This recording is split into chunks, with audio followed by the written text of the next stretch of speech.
Hi friends, എല്ലാവർക്കും ഒരു പുതിയ വീഡിയോയിലേക്ക് സ്വാഗതം. കേന്ദ്ര സർക്കാരിൻ്റെ മിനിസ്ട്രി ഓഫ് ഡിഫൻസിലേക്ക് നിരവധി തസ്തികയിലേക്കുള്ള ഒഴിവുകളെക്കുറിച്ചാണ് ഈ വീഡിയോയിൽ വിശദീകരിക്കുന്നത്. ഇതുപോലുള്ള കേന്ദ്ര സർക്കാരിൻ്റെയും കേരള സർക്കാരിൻ്റെയും ജോലികളെക്കുറിച്ച് നിങ്ങൾക്ക് അറിയുവാൻ ആഗ്രഹമുണ്ടെങ്കിൽ ഈ ചാനൽ സബ്സ്ക്രൈബ് ചെയ്യുക, താഴെ കാണുന്ന ബെല്ലൈക്കൺ ക്ലിക്ക് ചെയ്യുക. ഞങ്ങൾ അപ്ലോഡ് ചെയ്യുന്ന പുതിയ പുതിയ ഗവൺമെൻറ് ജോലികളെക്കുറിച്ചുള്ള നോട്ടിഫിക്കേഷൻ നിങ്ങൾക്ക് ലഭിക്കുന്നതായിരിക്കും. Welcome to JFT channel.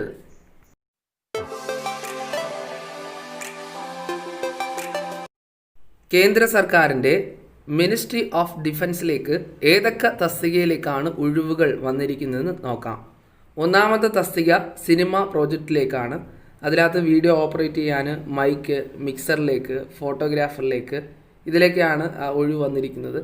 ഒരു ഒഴിവാണ് ഈ തസ്തികയിലേക്ക് മാത്രം വന്നിരിക്കുന്നത്. രണ്ടാമത്തെ തസ്തിക സ്റ്റെനോഗ്രാഫർ ഗ്രേഡ് സെക്കൻഡ് തസ്തിക. ഇതിലേക്കും ഒരു ഒഴിവാണ് വന്നിരിക്കുന്നത്. ഈ ഒരു ഒഴിവ് വന്നിരിക്കുന്നത് ജനറൽ കാറ്റഗറിയിലാണ്. അതുകൊണ്ട് ഏത് വിഭാഗക്കാർക്കും അപേക്ഷിക്കാം. അതായത് SC-യിലുള്ളവർക്കോ ST ആയിട്ടുള്ളവർക്കോ OBC കാറ്റഗറിക്കോ ജനറൽ കാറ്റഗറിക്കോ ഉള്ളവർക്ക് അപേക്ഷിക്കാം. അങ്ങനെ ഇന്ന കാറ്റഗറിയിൽ നിന്നില്ല, ഏത് കാറ്റഗറിക്കുള്ളവർക്കും ഈ ജനറൽ കാറ്റഗറിക്കുള്ള തസ്തികയിലേക്ക് അപേക്ഷിക്കാവുന്നതാണ്. മൂന്നാമത്തെ തസ്തിക ലോവർ ഡിവിഷൻ ക്ലർക്കാണ്. അതിലേക്ക് 10 ഒഴിവാണ് വന്നിരിക്കുന്നത്. അതിൻ്റെ റിസർവേഷൻ ഉള്ളവർക്ക് അങ്ങനെയുള്ളവർക്ക് അപേക്ഷിക്കാം. ജനറൽ കാറ്റഗറി 3 ഒഴിവ്, EWS വിഭാഗക്കാർക്കാണെങ്കിൽ 1 ഒഴിവ്, SC വിഭാഗക്കാർക്കാണെങ്കിൽ 2 ഒഴിവ്, ST-കാർക്കാണെങ്കിൽ 2 ഒഴിവ്, OBC കാറ്റഗറി ആണെങ്കിൽ 2 ഒഴിവ്. ഈ റിസർവേഷൻ വരുന്നതെന്ന് പറഞ്ഞു കഴിഞ്ഞാൽ ഈ വിഭാഗത്തിൽ പെടുന്നവർ കാസ്റ്റിൻ്റെ സർട്ടിഫിക്കറ്റ് വെച്ച് അപേക്ഷിക്കുകയാണെങ്കിൽ അവർക്ക് അതിനകത്തുള്ള പ്രത്യേക പരിഗണന ഉള്ളത് കൊണ്ടാണ് ഈ പ്രത്യേക റിസർവേഷൻ എടുത്ത് പറയുന്നത്. നാലാമത്തെ തസ്തിക സിവിലൻ മോട്ടോർ ഡ്രൈവർ തസ്തികയിലേക്കാണ്. അതിലേക്ക് 4 ഒഴിവുകളാണ് വന്നിരിക്കുന്നത്. അത് ജനറൽ കാറ്റഗറിയിലേക്ക് 1, SC-യിലേക്ക് 2, OBC കാറ്റഗറിയിലേക്ക് 1 ഒഴിവ്. അടുത്ത് ഇലക്ട്രീഷ്യനിലേക്ക് 1 ഒഴിവ് വന്നിട്ടുണ്ട്. കുക്കിലേക്ക് 2 ഒഴിവ്, പോസ്റ്റ് മേക്കറിലേക്ക് 1 ഒഴിവ്, MTS വാച്ച്മാനിലേക്ക് 4 ഒഴിവ്, MTS സഫായി വാലയിലേക്ക് 2 ഒഴിവ്, MTS ഗാർഡനിലേക്ക് 1 ഒഴിവ്, ബാർബറിലേക്ക് 1 ഒഴിവ്. അടുത്ത് ഫാറ്റിഗുമാനിലേക്ക് 8 ഒഴിവ് വന്നിട്ടുണ്ട്. സൂപ്പർവൈസറിലേക്ക് 1 ഒഴിവ്, ഓവർസിയറിലേക്ക് 1 ഒഴിവ്, സൈക്കിൾ ഫിറ്ററിലേക്ക് 1 ഒഴിവ്. അപ്പോൾ ടോട്ടലായിട്ട് 15 തസ്തികയിലേക്കാണ് ഒഴിവുകൾ വന്നിരിക്കുന്നത്. 39 ഒഴിവുകളാണ് ടോട്ടലായിട്ട് വന്നിരിക്കുന്നത്. കേന്ദ്ര സർക്കാരിൻ്റെ ജോലിയാണ്. മാസത്തിൽ ലഭിക്കുന്ന ശമ്പളം പ്രത്യേകിച്ച് എടുത്തു പറയേണ്ട ആവശ്യമൊന്നുമില്ല. നല്ല ശമ്പളമുണ്ട്. നമുക്ക് നല്ലപോലെയുള്ള ശമ്പളം കേന്ദ്രത്തിൻ്റെ ഉണ്ട്. കുറഞ്ഞത് 19,900 രൂപ മുതൽ 63,200 രൂപ വരെയാണ് മാസത്തിൽ ശമ്പളമായിട്ട് കയ്യിൽ ലഭിക്കുന്നത്. ഇതിനോടൊപ്പം തന്നെ കേന്ദ്രത്തിൻ്റെ ഒരുപാട് അലവൻസ് ഉണ്ട്. ട്രാവൽ അലവൻസ്, മെഡിക്കൽ അലവൻസ്, അതുപോലെ തന്നെ ഒരുപാട് കേന്ദ്രത്തിൻ്റെ ആനുകൂല്യങ്ങൾ ഈ ശമ്പളത്തിനോടൊപ്പം ഉണ്ടായിരിക്കുന്നതാണ്. പിന്നെ ഡിഫൻസിലൊക്കെ ജോലി ലഭിക്കുക എന്നുള്ളത് വളരെ ഭാഗ്യമായിട്ടുള്ള കാര്യമാണ്. അതുകൊണ്ട് ശമ്പളത്തിൻ്റെ കാര്യം നിങ്ങൾ തിരിഞ്ഞു പോലും നോക്കേണ്ട. നിങ്ങൾക്ക് നല്ല ലൈഫ് നല്ലപോലെ സെറ്റിലാകാം. അതുകൊണ്ട് യോഗ്യരായിട്ടുള്ള ഒരു ജോലിക്ക് വേണ്ടി അപേക്ഷിക്കുക. ഈ തസ്തികയ്ക്ക് അപേക്ഷിക്കുന്നവർക്കുള്ള ക്വാളിഫിക്കേഷൻ എന്തൊക്കെയായിരിക്കണം എന്നതിനെക്കുറിച്ച് പറയാം. ഒന്നാമത്തെ തസ്തികയായ സിനിമ പ്രോജക്റ്റിലേക്കാണ്. അതിനകത്ത് video operator, mic, mixer, photographer ഇതെല്ലാം ഒറ്റ തസ്തികയാണ്. ഇതിന് വേണ്ടുന്ന ക്വാളിഫിക്കേഷൻ പറഞ്ഞിരിക്കുന്നത് മിനിമം 10ാം ക്ലാസ് യോഗ്യതയാണ്. മെട്രിക്കുലേഷൻ എന്ന് പറഞ്ഞാൽ മിനിമം 10ാം ക്ലാസ് യോഗ്യതയാണ്. 10ാം ക്ലാസ് പാസ്സായിരിക്കണം. അതിനോടൊപ്പം തന്നെ ഈ സിനിമ പ്രോജക്റ്റിനെ കുറിച്ച്, അതായത് നിങ്ങൾ ഏതെങ്കിലും തിയേറ്ററിലോ മറ്റുള്ള ഏതെങ്കിലും സ്ഥാപനത്തിൽ ഈ പ്രൊജക്ടറായിട്ട് വർക്ക് ചെയ്തിട്ടുള്ളവർ, അതിൻ്റെ സർട്ടിഫിക്കറ്റും ഉണ്ടായിരിക്കണം. ഈ ഓപ്പറേറ്റിംഗ് ചെയ്തിട്ടുള്ള സർട്ടിഫിക്കറ്റ് ഉണ്ടായിരിക്കണം. അപ്പോൾ അത് ഏതെങ്കിലും ഇൻസ്റ്റിറ്റ്യൂഷനിൽ പഠിച്ചിട്ടുള്ളവർക്കാണെങ്കിൽ കുഴപ്പമില്ല. അതിനെക്കുറിച്ച് നല്ലപോലെ അറിഞ്ഞിരിക്കണം. അതാണ് അതിനകത്ത് മെയിൻ. അതിൻ്റെ ഒരു സർട്ടിഫിക്കറ്റും അത് ചെയ്ത് പരിചയമുള്ളവർക്കും 10ാം ക്ലാസ് യോഗ്യതയും ഈ പ്രോജക്റ്റ് ഉപയോഗിക്കാൻ അറിയാവുന്നവർക്കും ഈ പറഞ്ഞ ഒന്നാമത്തെ തസ്തികയായ സിനിമ പ്രോജക്റ്റിലേക്കുള്ള തസ്തികയിലേക്ക് അപേക്ഷിക്കാവുന്നതാണ്. രണ്ടാമത്തെ തസ്തികയായ സ്റ്റെനോഗ്രാഫർ ഗ്രേഡ് സെക്കൻഡ്. ഇതിന് വേണ്ടുന്ന ക്വാളിഫിക്കേഷൻ പറഞ്ഞിരിക്കുന്നത് മിനിമം 12ാം ക്ലാസ് യോഗ്യതയാണ്. 12ാം ക്ലാസ് പാസ്സായിരിക്കണം. അതിനോടൊപ്പം തന്നെ ഈ സ്റ്റെനോഗ്രാഫിനെ കുറിച്ചുള്ള സ്കില്ല് അറിഞ്ഞിട്ടുള്ള വ്യക്തിയായിരിക്കണം. അപ്പോൾ അത് 10 മിനിറ്റിൽ 80 വേർഡ്സ് ഡിക്റ്റേഷൻ ചെയ്യാനുള്ള കഴിവുണ്ടായിരിക്കണം. ട്രാൻസ്ക്രിപ്ഷനിലാണെങ്കിൽ 50 മിനിറ്റ് കൊണ്ട് ഇംഗ്ലീഷും 65 മിനിറ്റ് കൊണ്ട് ഹിന്ദിയും അത് കമ്പ്യൂട്ടറിൽ ട്രാൻസ്ക്രിപ്ഷൻ ചെയ്യാനുള്ള കഴിവുള്ള വ്യക്തിയായിരിക്കണം. അതായത് സ്റ്റെനോഗ്രാഫർ നല്ലപോലെ അറിയാവുന്ന വ്യക്തിയായിരിക്കണം. അങ്ങനെയുള്ളവർക്ക് രണ്ടാമത്തെ തസ്തികയായ സ്റ്റെനോഗ്രാഫർ ഗ്രേഡ് സെക്കൻഡ് തസ്തികയിലേക്ക് അപേക്ഷിക്കാവുന്നതാണ്.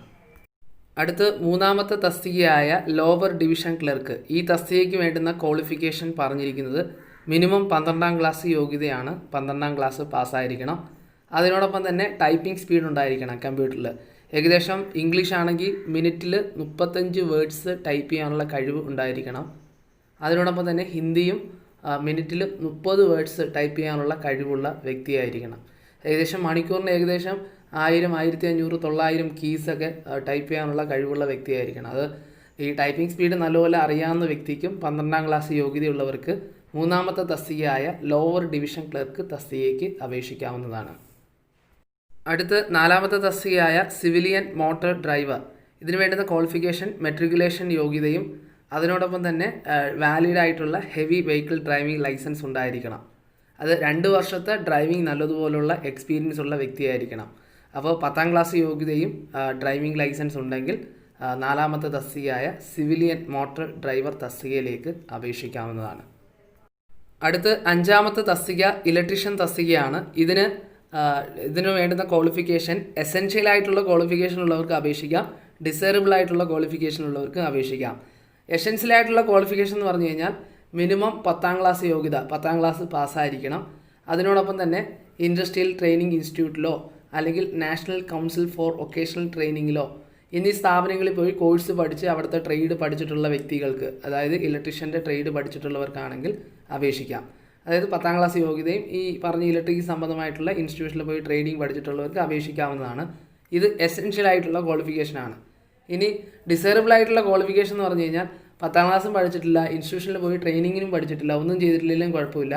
പക്ഷേ അവർക്ക് ഇലക്ട്രീഷ്യനെ കുറിച്ച് നല്ലതുപോലെ എക്സ്പീരിയൻസ് ഉള്ള വ്യക്തിയാണെങ്കിൽ, മറ്റ് ക്വാളിഫിക്കേഷൻ ഒന്നും ഇല്ലെന്ന് വെച്ചോ, പക്ഷേ ഇലക്ട്രീഷ്യനെ കുറിച്ച് നല്ല എക്സ്പീരിയൻസ് ഉള്ള വ്യക്തിയാണെങ്കിൽ അവർക്കും അപേക്ഷിക്കാവുന്നതാണ്. അപ്പോൾ ഈ തസ്തികയ്ക്ക് ക്വാളിഫിക്കേഷൻ ഉള്ളവർക്ക് അങ്ങനെ അപേക്ഷിക്കാം. ക്വാളിഫിക്കേഷൻ ഇല്ലാതെ എക്സ്പീരിയൻസ് ഉള്ളവർക്ക് ഡിസേബിൾഡ് ആയിട്ട് അപേക്ഷിക്കാവുന്നതാണ്.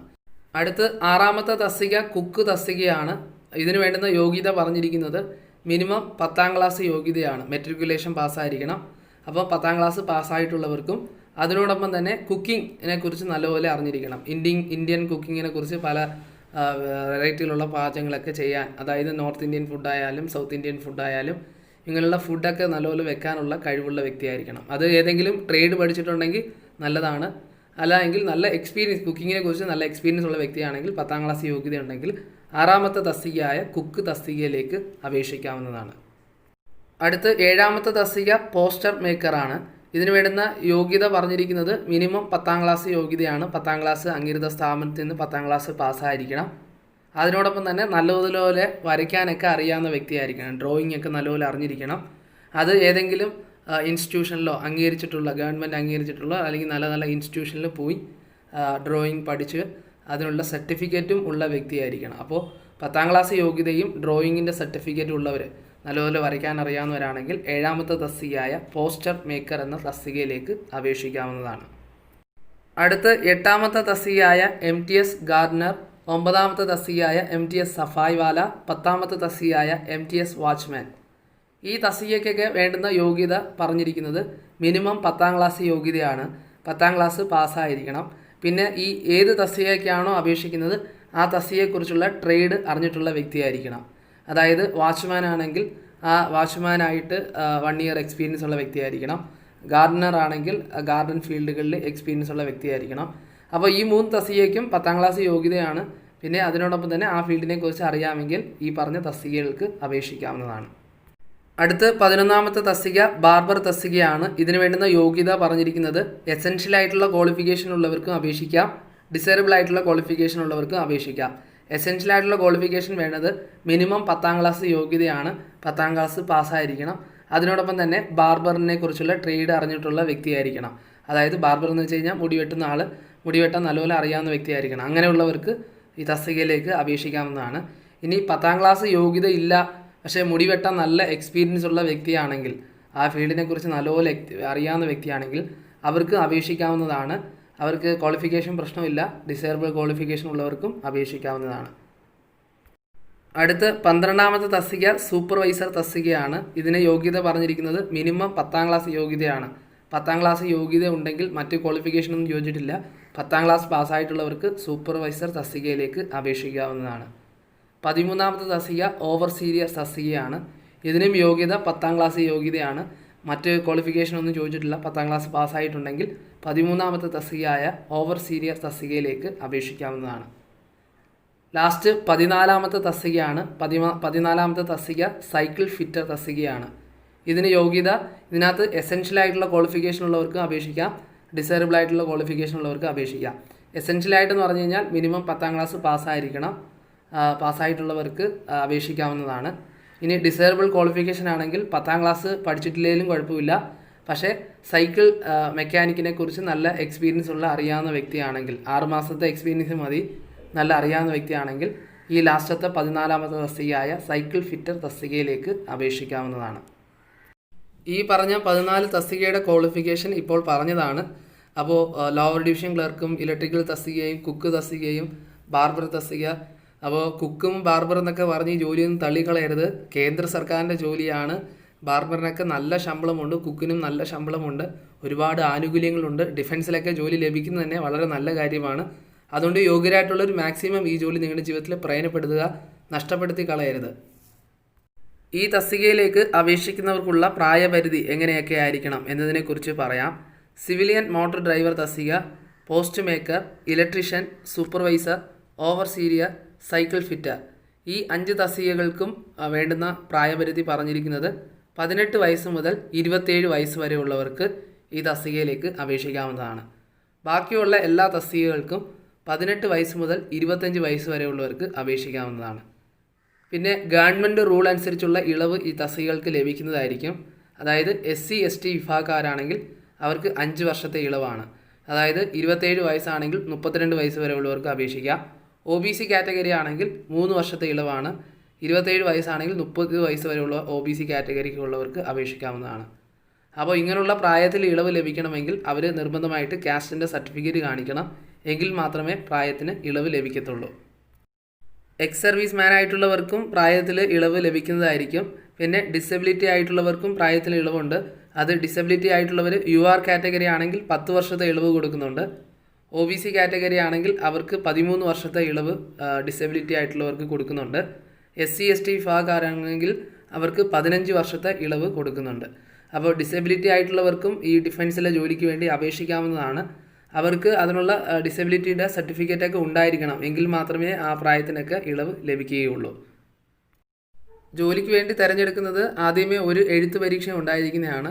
അതിനുശേഷം സ്കിൽ ടെസ്റ്റ് ഉണ്ടായിരിക്കുന്നതാണ്. സ്കിൽ ടെസ്റ്റ് എന്ന് പറഞ്ഞു കഴിഞ്ഞാൽ നിങ്ങൾ ഏത് തസ്തികയ്ക്കാണോ അപേക്ഷിക്കുന്നത് ആ തസ്തികയെക്കുറിച്ചുള്ള സ്കില്ല് നിങ്ങൾക്ക് അറിയാമോ എന്നതിനെയാണ് നോക്കുന്നത്. ഉദാഹരണത്തിന് ബാർബർ തസ്തികയ്ക്ക് അപേക്ഷിക്കുകയാണ്. അപ്പോൾ നിങ്ങൾക്ക് മുടി വെട്ടാൻ നല്ലതുപോലെ കഴിവുള്ള വ്യക്തിയാണോ എന്ന് നോക്കുന്നതാണ് സ്കിൽ ടെസ്റ്റ് എന്ന് പറയുന്നത്. അതിനുശേഷം ഫിസിക്കൽ ടെസ്റ്റ് ഉണ്ടായിരിക്കുന്നതാണ്. ഫിസിക്കൽ എന്ന് പറഞ്ഞാൽ നമ്മുടെ ബോഡി എങ്ങനെയൊക്കെ കായികാഭ്യാസമൊക്കെ എങ്ങനെയൊക്കെ ഉണ്ട് എന്നതിനെക്കുറിച്ച് നോക്കുന്നതാണ്. പിന്നെ പ്രാക്ടിക്കൽ ടെസ്റ്റ് ഉണ്ടായിരിക്കുന്നതാണ്. പിന്നെ ടൈപ്പിംഗ് ടെസ്റ്റ്. ടൈപ്പിംഗ് ടെസ്റ്റ് എല്ലാവർക്കും ഇല്ല. ടൈപ്പിംഗ് സ്പീഡ് നോക്കുന്നവർക്കുള്ള മാത്രമേ ഉള്ളൂ ടൈപ്പിംഗ് ടെസ്റ്റ് വരുന്നത്. അപ്പോൾ ആദ്യമേ എഴുത്ത് പരീക്ഷയാണ്. എഴുത്ത് പരീക്ഷ ഏകദേശം 4 രീതിയിലാണ് ക്വസ്റ്റ്യൻസ് ചോദിക്കുന്നത്. ഒന്നാമത്തത് ജനറൽ ഇൻ്റലിജൻസിനെ കുറിച്ച് ഏകദേശം 25 മാർക്കിന് ക്വസ്റ്റ്യൻസ് ഉണ്ടാവും. പിന്നെ ജനറൽ അവയർനെസ്സിനെ കുറിച്ച് ഒരു 50 മാർക്കിന് ക്വസ്റ്റ്യൻസ് ഉണ്ടാവും. പിന്നെ ജനറൽ ഇംഗ്ലീഷിനെ കുറിച്ചും 50 മാർക്കിനുള്ള ക്വസ്റ്റ്യൻസ് ഉണ്ടാവും. പിന്നെ ന്യൂമെറിക്കൽ ആപ്റ്റിറ്റ്യൂഡിനെ കുറിച്ച് 25 മാർക്കിനുള്ള ക്വസ്റ്റ്യൻസ് ഉണ്ടാവും. അപ്പോൾ ഇങ്ങനെയുള്ള ചോദ്യങ്ങൾ ഉണ്ടായിരിക്കുന്നതാണ്. ഇതിനകത്ത് എല്ലാ ചോദ്യങ്ങളും ഇംഗ്ലീഷിലും ചോദിക്കും, ഹിന്ദിയിലും ചോദിക്കുന്നതാണ്. ഹിന്ദിയിൽ ഉത്തരം എഴുതാവുന്നവർക്ക് ഹിന്ദിയിൽ എഴുതാം, ഇംഗ്ലീഷ് എഴുതാവുന്നവർക്ക് ഇംഗ്ലീഷിൽ എഴുതാം. മറ്റുള്ള ലാംഗ്വേജ് പറഞ്ഞിട്ടില്ല. ഇംഗ്ലീഷും ഹിന്ദിയും മാത്രമേ ഉള്ളൂ ചോദ്യങ്ങൾ ചോദിക്കുന്നത്. അപ്പോൾ പിന്നെ ജനറൽ ഇംഗ്ലീഷ് ക്വസ്റ്റ്യൻസിന് ഇംഗ്ലീഷിൽ മാത്രമേ ചോദ്യം ചോദിക്കത്തുള്ളൂ. അവർക്ക് ഹിന്ദിയിൽ ചോദ്യമില്ല. അപ്പോൾ ഇങ്ങനെയുള്ള ചോദ്യങ്ങൾ ഉണ്ടായിരിക്കുന്നതാണ്. അതിൽ നിന്ന് യോഗ്യരായിട്ടുള്ളവരെയാണ് പിന്നെ സ്കിൽ ടെസ്റ്റും പ്രാക്ടിക്കൽ ടെസ്റ്റും ഫിസിക്കൽ ടെസ്റ്റിനൊക്കെ തിരഞ്ഞെടുക്കുന്നത്. എഴുത്ത് പരീക്ഷ എന്ന് പറഞ്ഞ് പേടിച്ച് വളരെ വളരെ ടഫായിട്ടുള്ള ചോദ്യം അങ്ങനെയൊന്നും ചിന്തിച്ചിരിക്കരുത്. സിമ്പിളായിട്ടുള്ള ചോദ്യങ്ങളൊക്കെ ചോദിക്കുള്ളൂ. ഒരുവിധം സാമാന്യ നോളജൊക്കെ ഉള്ളവർക്ക് ഈ ടെസ്റ്റ് എഴുതി പാസ്സാവുന്നതാണ്. അപ്പോൾ ഇതിനുള്ള സിലബസ് എങ്ങനെയൊക്കെ ആയിരിക്കും എന്നതിനെക്കുറിച്ച് ചെറിയ ചെറിയ ആശയങ്ങളിലൂടെ പറഞ്ഞിട്ടുണ്ട്. ജനറൽ അവയർനെസ്സിനെ കുറിച്ചും ഇംഗ്ലീഷ് ലാംഗ്വേജിൽ എങ്ങനെയുള്ള ചോദ്യങ്ങളുണ്ടായിരിക്കും, ന്യൂമെറിക്കൽ ആപ്റ്റിറ്റ്യൂഡിനെ കുറിച്ച് എങ്ങനെയുള്ള ചോദ്യങ്ങളുണ്ടായിരിക്കും എന്നതിനെക്കുറിച്ച് ചെറിയൊരു വിശദീകരണം ഇവിടെ തന്നിട്ടുണ്ട്. അപ്പോൾ ഇതനുസരിച്ചുള്ള ചോദ്യങ്ങളൊക്കെ ആയിരിക്കും ഉണ്ടായിരിക്കുന്നത്. എങ്കിലും മാക്സിമം നിങ്ങൾ പഠിച്ച് പോയി അറ്റൻഡ് ചെയ്യുക. മാക്സിമം നിങ്ങൾക്ക് എഴുതി ജയിക്കാൻ പറ്റുന്നതായിരിക്കും. ഇത് സാധാ സ്റ്റേറ്റ് ഗവൺമെൻറ്റിൻ്റെ തിരഞ്ഞെടുപ്പല്ല, കേന്ദ്രത്തിൻ്റെ തിരഞ്ഞെടുപ്പാണ്. അപ്പോൾ ഇന്ത്യയിൽ നിന്ന് പല സ്റ്റേറ്റുകളിൽ നിന്നും ഇതിനുള്ള എക്സാമൊക്കെ എഴുതാനായിട്ട് ആൾക്കാർ വരുന്നതായിരിക്കും. അപ്പോൾ ഒരുപാട് എത്ര പേരൊന്നും പറയത്തില്ല, ഒരുപാട് പേര് എന്തൊക്കെയാലും ഇത് ജോലിക്ക് വേണ്ടിയൊക്കെ അപ്ലൈ ചെയ്യും. അതിൽ നിന്നൊക്കെയാണ് ജോലിക്ക് വേണ്ടി തിരഞ്ഞെടുക്കുന്നത്. എങ്കിലും നിങ്ങൾ ട്രൈ ചെയ്യുക. നിങ്ങൾക്ക് അവസരം നഷ്ടപ്പെടുമെന്ന് പറഞ്ഞ് നിങ്ങൾ അപേക്ഷിക്കാതിരിക്കരുത്. ട്രൈ ചെയ്യുക. ചിലപ്പോൾ ഇങ്ങനെയുള്ള അപേക്ഷകൾ നിങ്ങൾ 2-3 വട്ടമൊക്കെ അപേക്ഷിക്കുമ്പോഴായിരിക്കും മൂന്നാമത്തെ വട്ടമൊക്കെ നിങ്ങൾ ജയിച്ചു വരാൻ സാധ്യതയുള്ളത്. അതുകൊണ്ട് യോഗ്യരായിട്ടുള്ള ഒരു ജോലിക്ക് വേണ്ടി അപേക്ഷിക്കുക, പോയി എക്സാം എഴുതുക, പ്രാക്ടിക്കൽ ടെസ്റ്റൊക്കെ നടത്തുക. തീർച്ചയായിട്ടും നിങ്ങൾക്ക് ഭാഗ്യമുണ്ടെങ്കിൽ ഈ ജോലി നിങ്ങൾക്ക് ലഭിക്കുന്നതായിരിക്കും. പിന്നെ ചെറിയൊരു ഫീസ് അടയ്ക്കേണ്ടതായിട്ടുണ്ട്. ഫീസ് എല്ലാവർക്കും അടയ്ക്കേണ്ട ആവശ്യമില്ല. OBC കാറ്റഗറിയും ജനറൽ കാറ്റഗറിക്കും മാത്രമാണ് 50 രൂപ ഫീസ് അടയ്ക്കേണ്ടത്. അത് ഡിമാൻഡ് ഡ്രാഫ്റ്റായിട്ടാണ് 50 രൂപ ഫീസ് അടയ്ക്കേണ്ടത്. മറ്റുള്ള വിഭാഗക്കാരായ SC ST വിഭാഗക്കാർക്ക് അടയ്ക്കേണ്ട, പിന്നെ എക്സ് സർവീസ് മാൻ ആയിട്ടുള്ളവർക്ക് അപേക്ഷിക്കേണ്ട, പിന്നെ ഡിസേബിൾ ആയിട്ടുള്ളവർക്ക് അപേക്ഷിക്കേണ്ട. OBC കാറ്റഗറിയും ജനറൽ കാറ്റഗറിയും മാത്രം 50 രൂപ ഫീസ് അടയ്ക്കണം. അത് DD എടുത്ത് ഫീസ് അടയ്ക്കുക. ഇതിൻ്റെ ആപ്ലിക്കേഷൻ്റെ ഫോം ഇതാണ് ആപ്ലിക്കേഷൻ്റെ ഫോം. ഈ ആപ്ലിക്കേഷൻ്റെ ഫോമൊക്കെ ഡീറ്റെയിൽ ആയിട്ട് ഫില്ല് ചെയ്തിട്ട് വേണം ജോലിക്ക് വേണ്ടി അപേക്ഷിക്കേണ്ടത്. ഇതിനകത്ത് പാസ്പോർട്ട് സൈസ് ഫോട്ടോ ഒട്ടിക്കാൻ പറഞ്ഞിട്ടുണ്ട്. അത് നിങ്ങൾ പഴയ ഫോട്ടോ ഒന്നും എടുത്ത് ഒട്ടിച്ച് കളയരുത്. കഴിഞ്ഞ 6 മാസത്തിനുള്ളിൽ എടുത്ത നല്ല ഫോട്ടോയാണ് നിങ്ങൾ ഒട്ടിക്കേണ്ടത്. പഴയ ഫോട്ടോ ഒന്നും എടുത്ത് ഇതിനകത്ത് ഒട്ടിച്ച് കഴിഞ്ഞാൽ അതൊക്കെ ക്യാൻസൽ ചെയ്ത് കളയാനുള്ള സാധ്യതയുണ്ട്. അപ്പോൾ നിങ്ങൾ റീസെൻ്റായിട്ട് എടുത്ത ഫോട്ടോയാണ് ഒട്ടിക്കേണ്ടത്. പിന്നെ ഇതിനകത്ത് ചോദിച്ചിരിക്കുന്ന ചോദ്യങ്ങളൊക്കെ ഡീറ്റെയിൽ ആയിട്ട് ഫില്ല് ചെയ്യുക. തെറ്റായിട്ടുള്ള ഇൻഫോർമേഷൻ ഒന്നും ഫില്ല് ചെയ്യരുത്. കറക്റ്റായിട്ടുള്ള ഇൻഫോർമേഷനും മെയിൽ ID ഫോൺ നമ്പറൊക്കെ കൊടുക്കുക. തെറ്റായിട്ടൊക്കെ കൊടുത്തു കഴിഞ്ഞാൽ നിങ്ങൾ സെലക്ഷൻ സമയത്തൊക്കെ ചിലപ്പോൾ നഷ്ടപ്പെടുത്തി പോകാൻ സാധ്യതയുണ്ട്. അതുകൊണ്ട് നിങ്ങൾ ഡീറ്റെയിൽ എല്ലാം കറക്റ്റായിട്ടുള്ള ഇൻഫോർമേഷൻ ഫില്ല് ചെയ്ത് മാത്രമേ ഇതിനകത്ത് കൊടുക്കാവുള്ളൂ. ജോലിക്ക് വേണ്ടി അപേക്ഷിക്കേണ്ടത് ഓഫ്ലൈൻ വഴിയായിട്ടാണ്. ഓഫ്ലൈൻ വഴി എന്ന് പറയുമ്പോൾ പോസ്റ്റ് വഴിയായിട്ടാണ്, രജിസ്റ്റേർഡ് പോസ്റ്റ് വഴിയായിട്ടാണ് ഈ ജോലിക്ക് വേണ്ടി അപേക്ഷിക്കേണ്ടത്. അപേക്ഷിക്കാനുള്ള അഡ്രസ്സ് പറയാം. നിങ്ങൾ അഡ്രസ്സ് എഴുതുന്നതിന് മുമ്പ് തന്നെ ആദ്യമേ നിങ്ങളുടെ പോസ്റ്റിൻ്റെ കവറിൻ്റെ മുകളിൽ നല്ലൊരു സ്റ്റാമ്പൊക്കെ ഒട്ടിച്ചതിന് ശേഷം ഏത് പോസ്റ്റിലേക്കാണ് നിങ്ങൾ അപേക്ഷിക്കുന്നതിനെ കുറിച്ച് മെൻഷൻ ചെയ്തിരിക്കണം. ഉദാഹരണം ബാർബർ തസ്തികയാണെങ്കിൽ ബാർബർ എന്ന് മെൻഷൻ ചെയ്തിരിക്കണം. അതല്ല ലോവർ ഡിവിഷൻ ക്ലർക്ക് ആണെങ്കിൽ അത് നിങ്ങൾ എഴുതി മെൻഷൻ ചെയ്തിരിക്കണം. കാരണം അവരവിടെ ചെന്ന് അത് ഓപ്പൺ ചെയ്യുന്നതിന് മുമ്പ് തന്നെ ഏത് തസ്തികയൊക്കെയാണെന്ന് പെട്ടെന്ന് മനസ്സിലാക്കാൻ വേണ്ടിയാണ് അത് മെൻഷൻ ചെയ്തിരിക്കണം. അതിനുശേഷം നിങ്ങൾക്ക് അഡ്രസ്സ് എഴുതാവുന്നതാണ്. അഡ്രസ്സ് ഇതാണ്: the presiding officer, civilian direct recruitment. അടുത്തുള്ളത് ബ്രാക്കറ്റിൽ ഇടണം സ്ക്രൂട്ടിനി ഓഫ് ആപ്ലിക്കേഷൻസ്, ബ്രാക്കറ്റിൽ ക്ലോസ് ചെയ്യുക. Board senior command wing, army war college, how, ബ്രാക്കറ്റിൽ MB, പിൻകോഡ് 453441 എന്ന അഡ്രസ്സിലാണ് നിങ്ങൾ രജിസ്റ്റേർഡ് പോസ്റ്റ് വഴി തന്നെ ഈ ജോലിക്ക് വേണ്ടി അപേക്ഷിക്കണം. ജോലിക്ക് വേണ്ടി അപേക്ഷിക്കാനുള്ള സമയം അനുവദിച്ചിരിക്കുന്നത് സ്റ്റാർട്ടിംഗ് ഡേറ്റ് ജനുവരി മാസം 11-ാം തീയതി മുതൽ ലാസ്റ്റ് ഡേറ്റ് പറഞ്ഞിരിക്കുന്നത് ഫെബ്രുവരി മാസം 15-ാം തീയതി വരെയാണ്. അപ്പോൾ യോഗ്യരായിട്ടുള്ളവർ ഫെബ്രുവരി മാസം 15-ന് മുമ്പ് തന്നെ ഓഫ്ലൈൻ വഴിയായിട്ട് ഈ ജോലിക്ക് വേണ്ടി അപേക്ഷിക്കുക.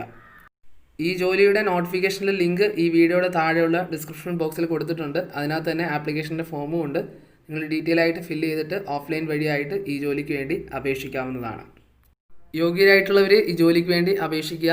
ഈ ജോലിയുടെ ഇൻഫർമേഷൻ നിങ്ങളുടെ ഫ്രണ്ട്സിനും റിലേറ്റീവ്സിനൊക്കെ ഷെയർ ചെയ്ത് കൊടുക്കുക. കാരണം ഡിഫൻസിലൊക്കെ ജോലിക്ക് വേണ്ടി കാത്തിരിക്കുന്നവർ ഒരുപാട് പേരുണ്ടാകാം. അവർക്കൊക്കെ ഈ ഇൻഫോർമേഷൻ വളരെ പ്രയോജനകരമായി തീരും. അവർക്കൊക്കെ ഈ വീഡിയോ നിങ്ങൾ ഷെയർ ചെയ്ത് കൊടുക്കുക. കേന്ദ്ര സർക്കാരൊക്കെ ജോലി ആഗ്രഹിക്കുന്നവർക്കൊക്കെ ഒരുപാട് പേർക്ക് ഇതുള്ള വീഡിയോ വളരെ ഇൻഫോർമേഷൻ ആയിരിക്കും.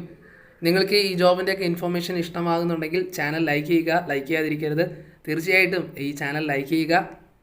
കേരളത്തിൽ നിന്നൊക്കെ ഒരുപാട് പേര് ഈ ജോലിക്ക് വേണ്ടി അപേക്ഷിക്കുന്നത് വളരെ നല്ലതായിരിക്കും. കാരണം കേന്ദ്ര സർക്കാരിൻ്റെയൊക്കെ ജോലി കേരളത്തിൽ നിന്നൊക്കെ ഒരുപാട് പേർക്ക് ലഭിക്കട്ടെ. അതുപോലെ തന്നെ ഇനിയും ഇതുപോലുള്ള കേന്ദ്ര ഗവൺമെൻറ്റും കേരള സർക്കാരിൻ്റെയൊക്കെ ജോലികളെക്കുറിച്ച് നിങ്ങൾക്ക് അറിയുവാൻ ആഗ്രഹമുണ്ടെങ്കിൽ ഈ ചാനൽ സബ്സ്ക്രൈബ് ചെയ്യുക. താഴെ കാണുന്ന ബെല്ലൈക്കൺ ക്ലിക്ക് ചെയ്യുക. പുതിയ പുതിയ വീഡിയോസുകളുമായി ഞങ്ങൾ വീണ്ടും നിങ്ങളുടെ മുമ്പിൽ എത്തുന്നതായിരിക്കും. അപ്പോൾ ഇനി ഒരു അടുത്ത വീഡിയോ കാണുന്നവരെ എല്ലാവർക്കും ബായ്.